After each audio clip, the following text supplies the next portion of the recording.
Hi, Sarah. How are you? I'm so excited to talk about your book today and get close and personal with Divinely Fit.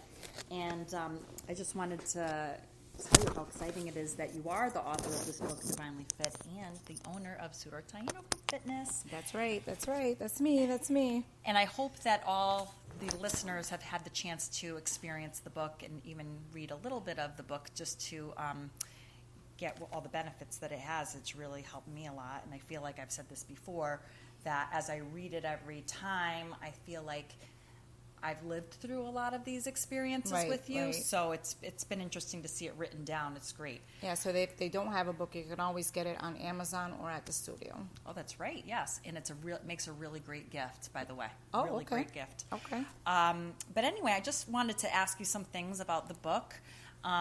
So I noticed that you were talking a lot, like you do in real life, about the shorter recovery times within life's challenges, and when you have something really difficult going on, that you talk about the recovery being so important. What made you think about even bringing that subject to life? Well, I think it really came up during my workouts. I really started to kind of place my perspective in how long did I really need to recover, and how long did I really need to get lazy or kind of think about the next move, and then kind of have more time to contemplate whether I wanted to do the next move. So I started to say to myself, like, that 10 to 20 seconds is like perfect time recovery, and then kind of bridging that into real life is how long do you need to recover? How long do you need? Do you need an hour to cry it out, or do you need 3 days in bed? And you know, really the concentration on shortening the recovery time is where it needs to be, instead of trying to solve the problem in 3 days or in an hour. It's more, how can I recover and kind of do things and get on with my normal life and still think about it, but not let it debilitate me. That's really interesting. But you know, I feel like these conversations come up with people once in a while, and I know you've mentioned this a few times in the book, but you know, I know that you've shared with everybody the things that you've dealt with in your life, and that, you know, we believe you, and it helps to have that connection. But if somebody's going through this unimaginable pain, like they lost a child, like you've mentioned even in the book, or someone might blame God for what is going on or what happened, how can you offer up some support or talk about even this recovery time with them? Well, kind of there's two roads, right? When you think of your walk with God or your relationship with God, and it's when you come to a crossroads where you have this circumstance, it's either you walk with God and you lean closer to God, or you lean closer to blaming God.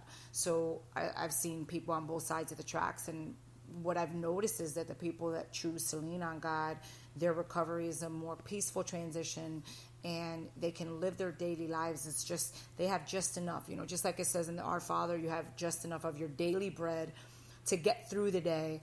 And then at night, if you cry it out, whatever, and then tomorrow is a new day.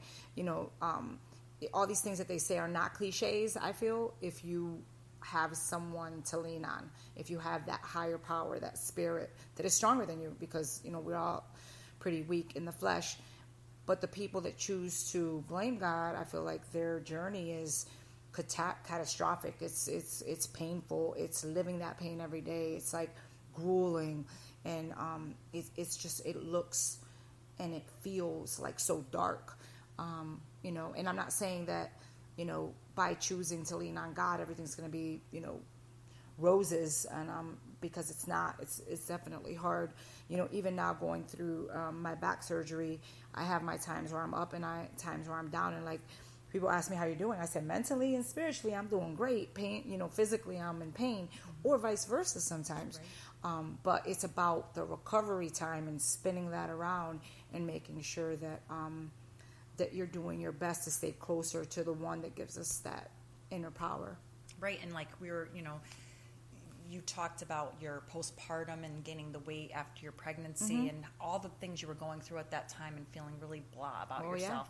Yeah. And, you know, it's, people are moving on.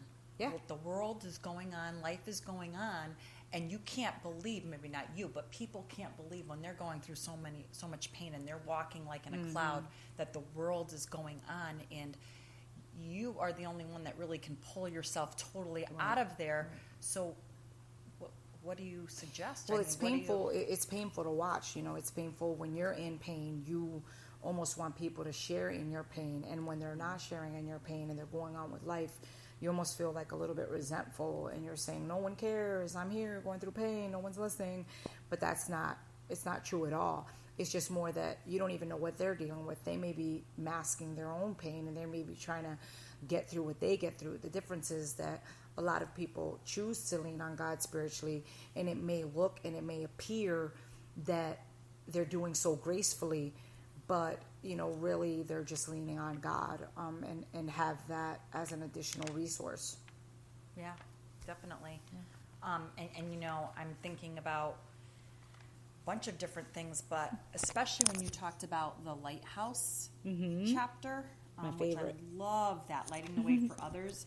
And you explained that each of us has a purpose to shine God's light in the authentic way that He has brought us to come to this world and entrusted us with this purpose. Right. So many people struggle with that purpose, and they can't understand when to know when doors are open, or when to know doors are shut, or when do I keep banging on that door, or when do I keep and constantly that door is shut, and they're like, okay, but just like with Joseph in the Bible, and he was put through such terrible things that in his life, and in the end he's the one. He was the winner.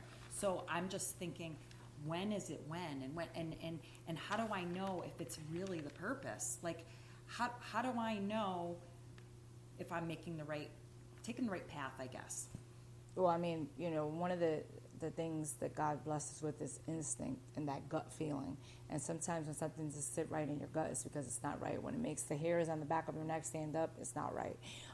And I think having that open conversation with God and that relationship where you're not just entrusting Him with what should I do now, it's been a constant conversation that got you to that point.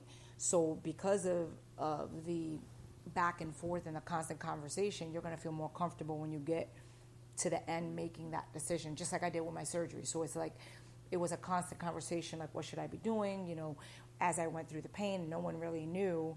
Like every day I was in excruciating pain because I didn't show it, but He showed me that I lead by example, right? So I want people to know that God is in my life. I have to handle things gracefully. So to me, I had that constant conversation with God. So by the time I got to the decision about my surgery, I was like, this is what needs to happen. It should happen seamless. And that's exactly the way it happens. So I believe that involving or having that relationship with God, and whether it's, whether you go to church or not, that's not, what I'm trying to say. It's the constant conversation with God on a daily basis about what's going on in your life, and not involving Him in just the big decisions, but in the little ones too.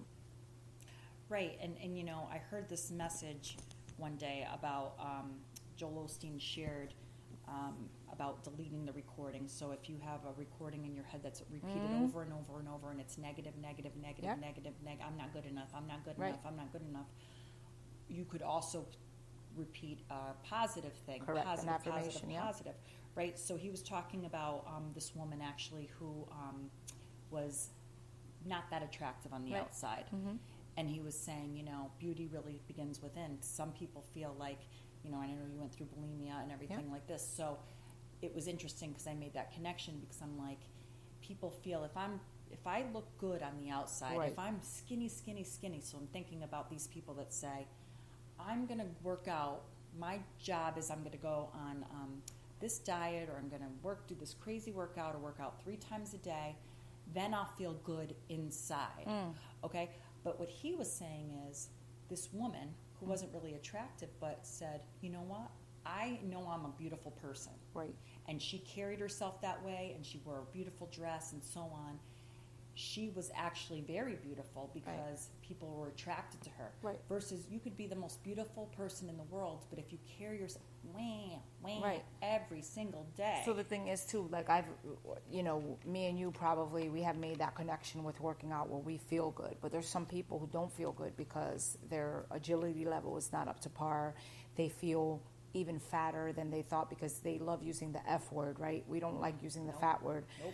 But they come up to me and they say I'm fat, and when I work out, my fat jiggles, and all this other crazy things. And these are the things that, like you said, the negative recordings that they play in their head. Instead of I'm doing something about that F word, I'm doing something about it, and I may be here now, but I'm not going to be here later, and one workout at a time. And things that we try to give them the positive affirmations. And if we change those recordings, then we become those beacons of light. We become those people that redirect them into the positive.